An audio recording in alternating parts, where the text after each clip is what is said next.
Just wanted to kick things off by saying Happy New Year and that none of you feel as rough as I do today. None of you. I am Couch Coop, and talking of rough days, we're going to have a look at some of the anomalies, some of the minor failures of games this year, and I'm going to focus on what I played and what I enjoyed towards the end, and I'm going to keep the list as ranked as possible. We're looking at Forza Motorsport 8, a game I was incredibly geared up for, no pun. The series used to have local co-op split screen and sometimes does still over on the console, but this is PC footage. Huge patches have been coming in all year. It's still a bit of a nightmare and a major disappointment for me.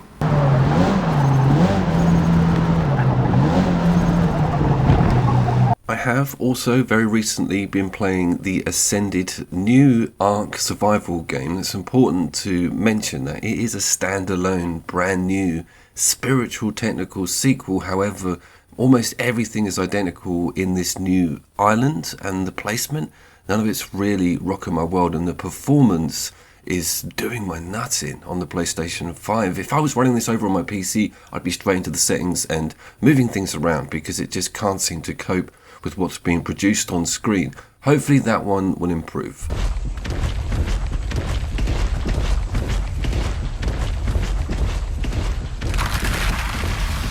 I've been watching a lot of Game of the Year awards, and a lot of big name YouTubers have not even acknowledged Starfield. And for me, it was that initial honeymoon. Yes, Bethesda's back with a new sci-fi version of its original game model, but it really stops there, and I think it's kind of like a blank canvas, this one, and they're going to add vehicles, they're going to add new planetary, solar, intergalactic systems, and just make things a little bit more strange when it comes to the variation on all of those planets. Let's see what happens with Starfield.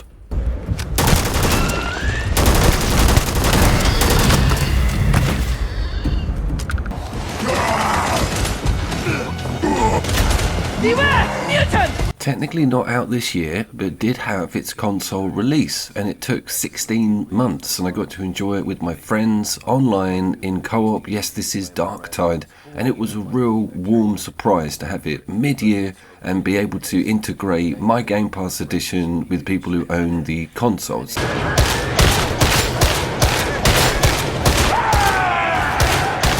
It's everything I want from a 40k first-person shooter, and it's a real step up graphically from Vermintide also, and having it like proper online co-op was quite a blessing. This one I wanted to mention. You have successfully reconnected.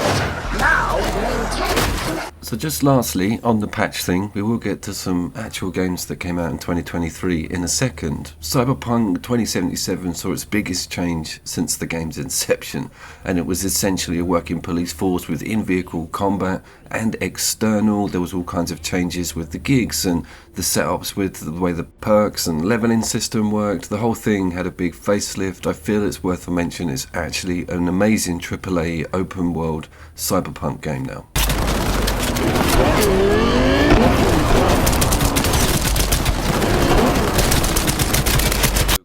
Primal as well, I want to mention, an online co-op game made by Capcom, full of dinosaurs, amazing weapons, and really, really cool co-op, up to 5-player.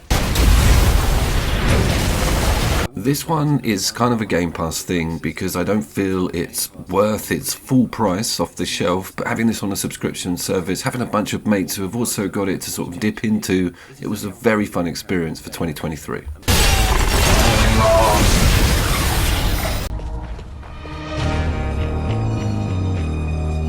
I don't know if I've just got bad taste in a lot of games that came out this year, but I haven't heard a lot of people talking about Dead Island 2 like a week after it came out. It was sort of like buried.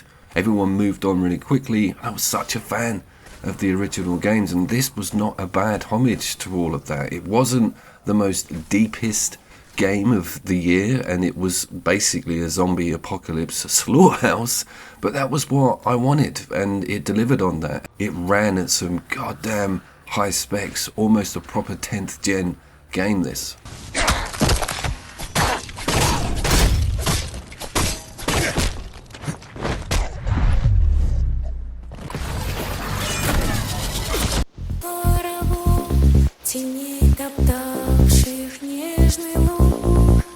Alright, is Atomic Heart one of my favourite first-person shooter games of 2023? Again, snubbed a little bit, a lot of politics in this one, but it was an incredibly produced, working and spectacular first-person shooter.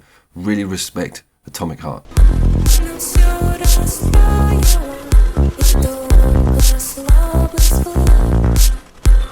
I wanted to very briefly touch on Hi-Fi Rush, one of the few Microsoft Xbox exclusives that actually got anywhere this year, last year rather. It was an incredible thing. This is the closest thing to a platinum game you would have got in 2023, and I loved it to bits, still playing it now, and just gutted that we don't see it multi-platform.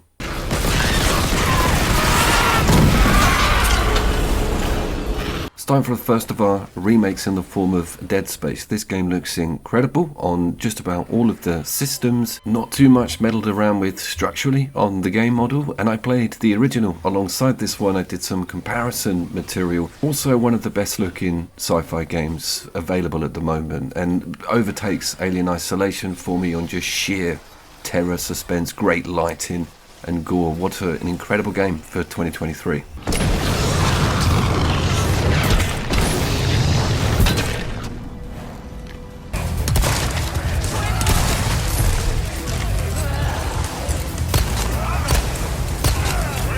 And almost immediately, the next remake in the form of Resident Evil 4. This one sort of shone at the awards quite a lot. And comparing it to Dead Space on a remake level, there's quite a lot more added to this. This is a real current gen treat for anybody who preferred that third person ARPG angle opposed to the stuff we've been seeing in Village and Resident Evil 7. This year we also saw the induction of ray tracing put onto 7. I'll link that in the description. It also got played quite a lot by my good self. The campaign's great, but it's that mercenary mode, the high scores, opening up the new maps, new characters, new weapons, that really kept this game on my gaming calendar, and I racked up a lot of hours on it. I don't know how many times you could replay Dead Space. This one sort of pipped it on that front for me.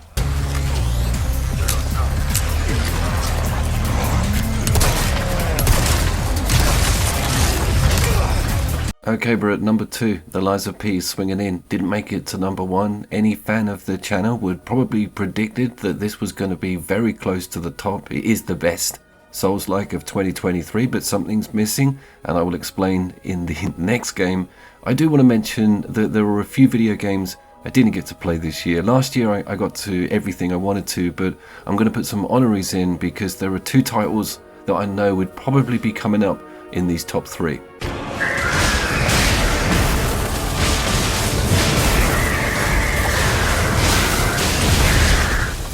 The 2 missing games are of course Alan Wake. I wanted to play Alan Wake 1 Remastered. I was a huge fan of it on the 360. I promise I'll try and get to it in January. And of course Baldur's Gate 3, which particularly breaks my heart because that's local co-op, and I was pushing Divinity Original Sin around for years prior to that game coming out. Huge fan of the studio, really looking forward to hopefully getting that next year.